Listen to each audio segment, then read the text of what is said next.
श्री स्वामी समर्थ. नमस्कार मंडळी, स्वागत आहे तुमचे माझ्या यूट्यूब चॅनलवरती. आजचा दिवस तुम्हाला खूप छान सुखाचा आनंदाचा जाऊ हीच मी स्वामींच्या चरणी प्रार्थना करते आणि आज या नवीन व्हिडिओला सुरुवात करते. उद्या 3 जून 2026 वार बुधवार आणि या दिवशी आलेली आहेत संकष्टी चतुर्थी. प्रत्येक महिन्यामध्ये चतुर्थी तिथी येते आणि प्रत्येक चतुर्थीचं महत्त्व हे सुद्धा वेगवेगळं असतं. आपल्या हिंदू धर्मात चतुर्थीला विशेष महत्त्व आहे.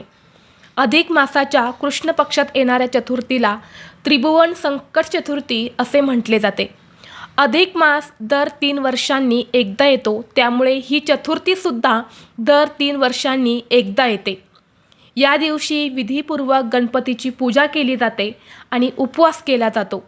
असे म्हटले जाते की हे व्रत केल्याने सर्व अडचणी दूर होतात आणि जीवनात सुख समृद्धीच्या संधी निर्माण होतात. आता सर्वांच्या मनामध्ये असा प्रश्न निर्माण झाला आहे की ही चतुर्थी तिथी नक्की 3 तारखेला आहे की 4 तारखेला. तर पहा, अधिक मासाच्या कृष्ण पक्षातील चतुर्थी तिथी ही बुधवारी 3 जून रोजी रात्री 9:22 सुरू होणार आहे आणि ही चतुर्थी तिथी दुसऱ्या दिवशी म्हणजे गुरुवारी रात्री 11:31 असणार आहे. चंद्रोदयाची वेळ ही 3 तारखेलाच असल्याने या चतुर्थीचा उपवास आपल्याला 3 जून म्हणजे उद्या बुधवारीच करायचा आहे आणि याच दिवशी चंद्राची पूजा देखील करायची आहे.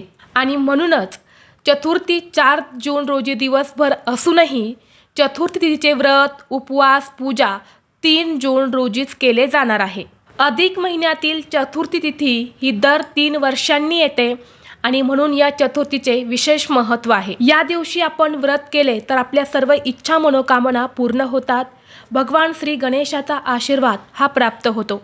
आणि म्हणून जर तुम्ही प्रत्येक महिन्यामध्ये येणाऱ्या चतुर्थीचं व्रत करत नसेल तरीही तुम्हाला अधिक महिन्यातील चतुर्थीचं व्रत हे आवर्जून करायचं आहे.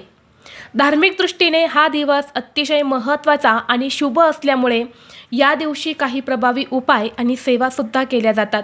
आज व्हिडिओमध्ये मी तुम्हाला एक अतिशय प्रभावी असा उपाय सांगणार आहे. उद्या बुधवार अधिक मासातील चतुर्थीला तुम्ही उपवास नाही केला तरीही चालेल, पण सकाळीच घरात आणा या झाडाचे 1 पान. शत्रू तुमच्यासमोर लोटांगण घालेल. कोणताही शत्रू हा एका रात्रीत संपेल. 7 पिढ्यांचे दारिद्र्य नष्ट होऊन कितीही कठीणातील कठीण इच्छा ही तुमची पूर्ण होईल. भगवान श्री गणेशाचा आशीर्वाद हा तुम्हाला प्राप्त होईल. तर असे कोणत्या झाडाचे पान आणायचं आहे, त्या पानाचं काय करायचं आहे याबद्दलची संपूर्ण माहिती या व्हिडिओमध्ये मी तुमच्यासोबत शेअर करणार आहे. त्यामुळे तुम्ही हा व्हिडिओ स्किप न करता शेवटपर्यंत नक्की पहा. चॅनलवरती नवीन असाल तर सबस्क्राईब करा आणि असेच माहितीपूर्व नवनवीन व्हिडिओ पाहण्यासाठी बेल आयकॉनलाही प्रेस करा. म्हणजे जेव्हा कधी मी नवीन व्हिडिओ अपलोड करेल त्याचं नोटिफिकेशन सर्वात अगोदर तुम्हाला भेटेल आणि तुम्ही एक पण व्हिडिओ मिस करणार नाही. तसेच कमेंट बॉक्समध्ये ओम गण गणपते नमः हा गणपती बाप्पांचा महामंत्र आहे, तो कमेंट बॉक्समध्ये नक्की लिहा, जेणेकरून गणपती बाप्पांचा कृपा आशीर्वाद हा तुमच्यावर आणि तुमच्या कुटुंबावर सदैव राहील. तसेच व्हिडिओला हाईप देखील द्या. आज या व्हिडिओमध्ये मी तुम्हाला जो उपाय सांगणार आहे तर हा उपाय आपल्याला उद्या बुधवारी सकाळी 12 वाजण्याच्या अगोदर करायचा आहे. 12 वाजण्याच्या आत आपल्याला फक्त या एका झाडाचं पान आपल्या घरात आणायचं आहे आणि त्या पानाचा एक अतिशय प्रभावी असा उपाय करायचा आहे. चतुर्थीच्या दिवशी गणपती तत्व हे पृथ्वीवरती नेहमीपेक्षा जास्त प्रमाणामध्ये जागृत असते. त्यामुळे या काळात केलेली गणपती बाप्पांची सेवा, उपासना, उपाय हे खूप जास्त प्रभावी मानले जातात. आणि म्हणून या दिवशी हा उपाय जर तुम्ही केला तर हा उपाय केल्याने तुमच्या मनातील प्रत्येक इच्छा ही 100% पूर्ण होईल. प्रत्येकाच्या मनामध्ये काही ना काही इच्छा ही असतेच, अगदी माझ्यापासून ते तुमच्यापर्यंत. आणि ही इच्छा पूर्ण करण्यासाठी आपण आपल्या आयुष्यामध्ये भरपूर कष्ट, मेहनत, तडजोड करत असतो. परंतु कधीकधी कितीही कष्ट आपण केले तरीही आपल्या कष्टाला आणि मेहनतीला हवे तसे यश मिळत नाही आणि आपण सहज म्हणत असतो की माझं नशीबच खराब आहे. परंतु जर विशेष तिथीवरती आपण आपल्या कष्टासोबतच आणि आपल्या मेहनतीसोबतच काही प्रभावी उपाय आणि सेवा केल्या तर आपलं नशीब हे आपल्याला साथ देत असतं. जेव्हा आपल्या कुंडलीमधले काही ग्रह हे कमकुवत असतात तेव्हा आपले प्रयत्न, मेहनत ही अपूर्ण पडते आणि म्हणून गणपती बाप्पा हे इच्छापूर्ती देवता आहेत आणि यांना समर्पित असणाऱ्या तिथीवरती आपण काही उपाय जर केले तर नक्कीच आपल्या मनातील प्रत्येक इच्छा मनोकामना ही पूर्ण होते. तसेच प्रत्येकाच्या जीवनामध्ये प्रत्येकाच्या आयुष्यामध्ये एक तरी शत्रू हा असतोच. मग बऱ्याच वेळा शत्रू हा गुपित असतो किंवा शत्रूचं नाव हे आपल्याला माहीत देखील असतं आणि अशा शत्रूंमुळे आयुष्यामध्ये सतत अडचणी संकट येत असतात. बऱ्याच वेळा शत्रू गुप्त वार करत असतात, काही शत्रू हे समोरून वार करत असतात, आपल्याला समोरून त्रास देत असतात. तर अशा शत्रूचा नाश होण्यासाठी सुद्धा हा उपाय तेवढाच प्रभावी मानला जातो. तसेच हा उपाय केल्याने घरातील गरिबी, दरिद्रता, पैशांच्या अडचणी ह्या देखील दूर होतात. तसेच आपल्याला प्रत्येक कामात यश देखील मिळू लागते. आपली रखडलेली कामे ही देखील पूर्ण होतात. आपल्या ज्योतिषशास्त्रामध्ये अशी काही झाडे झुडपे सांगितलेली आहेत ज्यामध्ये साक्षात देवी देवता वास करत असतात. या झाडांमध्ये एक प्रकारची दैवी शक्ती असते आणि विशेष तिथीवरती या झाडासंबंधित आपण काही प्रभावी उपाय केले तर ती दैवी शक्ती ही आपल्याला प्राप्त होत असते. तर असेच एक दैवी शक्ती असलेलं झाड आहे ते म्हणजे रुईचं झाड. रुईचं झाड हे सर्वांनाच माहीत आहे, ज्याला मंदार वृक्ष असं सुद्धा म्हटलं जातं. रुईची पाने ही भगवान श्री गणेशाला अतिशय प्रिय आहे. या झाडाची पानच नाही तर या झाडाची फुलंसुद्धा भगवान श्री गणेशाला अत्यंत प्रिय आहे. कारण या रुईच्या झाडाच्या मुळामध्ये साक्षात भगवान गणेश वास करतात, म्हणजेच गणपती बाप्पा वास करतात. आणि या झाडाच्या पानांमध्ये माता लक्ष्मीचा वास असतो. इतकं महत्त्व या रुईच्या झाडाला दिलं जातं आणि म्हणूनच आपल्याला रुईच्या झाडाचं पान जे आहे तर ते घरी आणायचं आहे. आता जेव्हा तुम्ही हे पान आणायला जाणार आहे तेव्हा जाताना तुम्हाला एक तांब्याभर पाणी घेऊन जायचं आहे. त्या पाण्यामध्ये थोडासा गूळ किंवा साखर टाकायची आहे, थोडंसं दूध टाकायचं आहे, एक दिवा तुम्हाला घ्यायचा आहे, त्यामध्ये तूप घालायचं आहे किंवा तेल घालायचं आहे आणि यानंतर हा दिवा आणि हे पाणी घेऊन तुम्हाला त्या रुईच्या झाडापाशी जायचं आहे.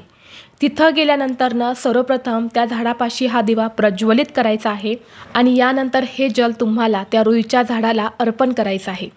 जल अर्पण करत असताना ओम गण गणपते नमः या मंत्राचा जप करायचा आहे. यानंतर दोन्ही हात जोडून तुम्हाला गणपती बाप्पांचं नामस्मरण करायचं आहे.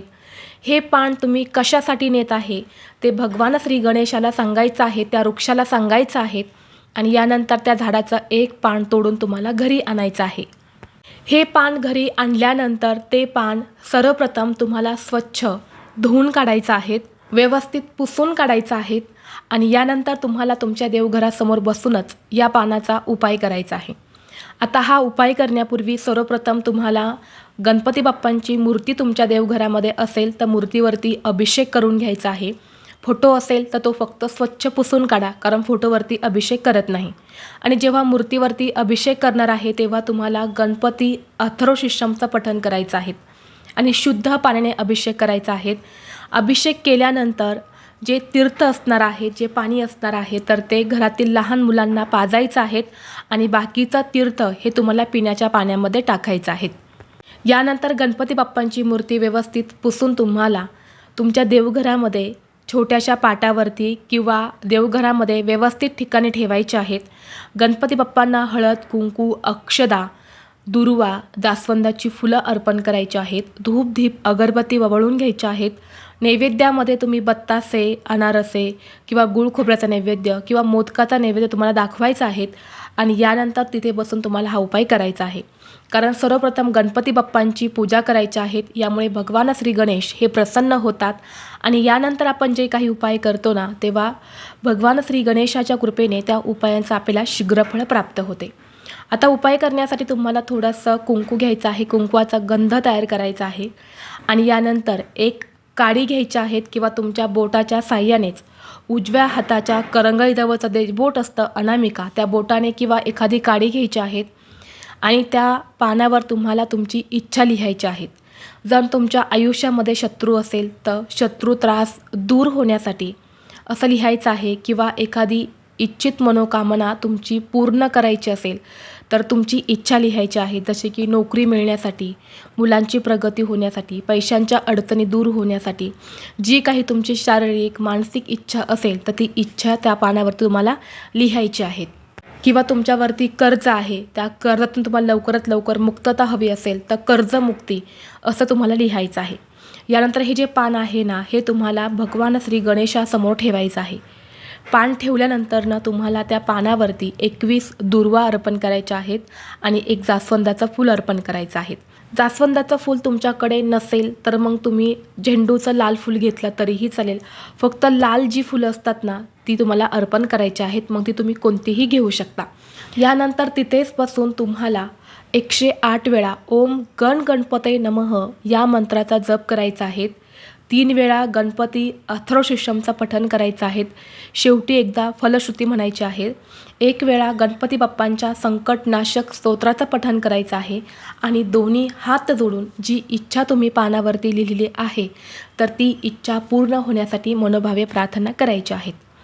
संपूर्ण दिवसभर रात्रभर हे पान तिथेच गणपती बाप्पांसमोर राहू द्यायचं आहे. दुसऱ्या दिवशी हे पान उचलून तुम्हाला वाहत्या पाण्यामध्ये विसर्जित करायचं आहे. तुमच्या घराजवळ एखादी वाहती नदी असेल किंवा वाहतं पाणी असेल, तलाव असेल तर तिथे जाऊन हे पान तुम्हाला विसर्जित करायचं आहे. जर तुमच्या घराजवळ वाहतं पाणी नसेल तर हे पान घेऊन तुम्हाला गणपती बाप्पांच्या मंदिरात जायचं आहे.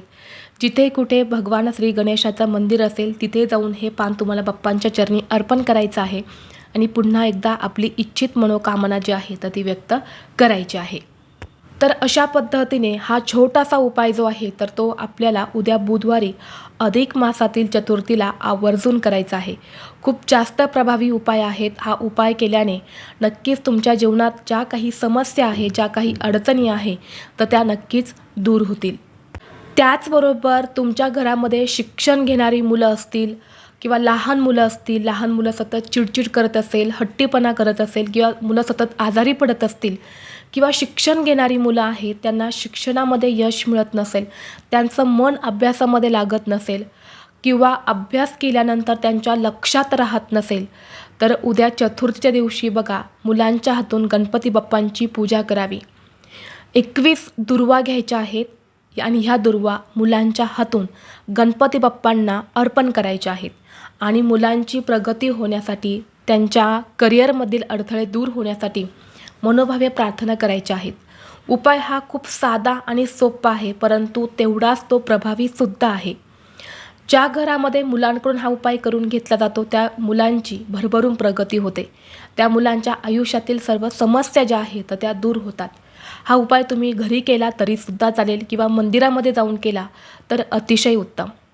तसेच तुमचा एखादा छोटा मोठा उद्योग व्यवसाय असेल, त्यामध्ये यश मिळत नसेल, व्यवसाय हा चांगला चालत नसेल तर त्यासाठी तुम्हाला एक उपाय सांगते, तो सुद्धा तुम्ही नक्की करून पहा. काय करायचं आहे, आपला जो गूळ असतो ना तर तो गूळ किसून घ्यायचा आहे आणि त्याचे तुम्हाला 11 या संख्येमध्ये गुळाचे अगदी छोटे छोटे लाडू बनवायचे आहेत आणि हे लाडू 21 दुर्वा घेऊन तुम्हाला गणपती बाप्पांच्या मंदिरामध्ये जायचं आहे आणि तिथे जाऊन तुम्हाला या 21 दुर्वा आणि 11 गुळाचे लाडू जे आहेत तर ते भगवान श्री गणेशाला अर्पण करायचे आहे आणि दोन्ही हात जोडून तुमच्या उद्योग व्यवसायामध्ये वृद्धी होण्यासाठी, वाढ होण्यासाठी, यश मिळण्यासाठी मनोभावे प्रार्थना करायची आहेत. हा उपायसुद्धा खूप जास्त प्रभावी आहे. श्रद्धेने जर तुम्ही कोणताही उपाय केला तर नक्कीच गणपती बाप्पांचा आशीर्वाद हा आपल्याला प्राप्त होतो. त्याचबरोबर तुम्ही उद्या व्रत करणार असेल तर हे व्रत तुम्हाला उद्या रात्री 9:47 चंद्रोदय होणार आहे तर तेव्हाच चंद्राची पूजा करून हे व्रत सोडायचं आहे. जर तुम्ही त्या अगोदर हे व्रत सोडलं तर त्या व्रताचं तुम्हाला कोणतंही फळ प्राप्त होत नाही. चतुर्थीचं व्रत हे नेहमी चंद्राची पूजा करूनच सोडले जाते, म्हणून चंद्राला अर्घ्य द्यायचं आहे, चंद्राची पूजा करायची आहेत. यानंतर गणपती बाप्पांची पूजा करायची आहेत, गणपती बाप्पांची आरती करायची आहेत, नैवेद्य दाखवायचा आहे आणि यानंतरच तुम्हाला हे व्रत जे आहे तर ते सोडायचं आहे. आणि उद्या शक्यतो सर्वांनीच हे व्रत करण्याचा जास्तीत जास्त प्रयत्न करा, कारण अधिक महिन्यामध्ये आपण जे व्रत करतो, जी सेवा करतो किंवा जे काही उपाय करतो ना त्याचा दुप्पट पटीने फळ प्राप्त होते. आणि म्हणून या चतुर्थीचं व्रत करणाऱ्यांनासुद्धा खूप जास्त अधिक पटीने पुण्य प्राप्त होते. म्हणून ज्यांना शक्य आहे त्यांनी आवर्जून उपवास करावा. ज्यांना शक्य नाही त्यांनी फक्त भगवान श्री गणेशाची पूजा केली तरीसुद्धा चालेल. तर ही अत्यंत महत्त्वाची माहिती मला तुमच्यापर्यंत शेअर करायची होती. व्हिडिओ तुम्हाला आवडला तर लाईक करा, चॅनलवरती नवीन असाल तर सबस्क्राईब करा आणि हा व्हिडिओ आपल्या मित्रपरिवारासोबत जास्तीत जास्त शेअर करा. चला तर मग भेटू असंच पुढल्या एका नवीन व्हिडिओमध्ये. तोपर्यंत सर्वांना श्री स्वामी समर्थ.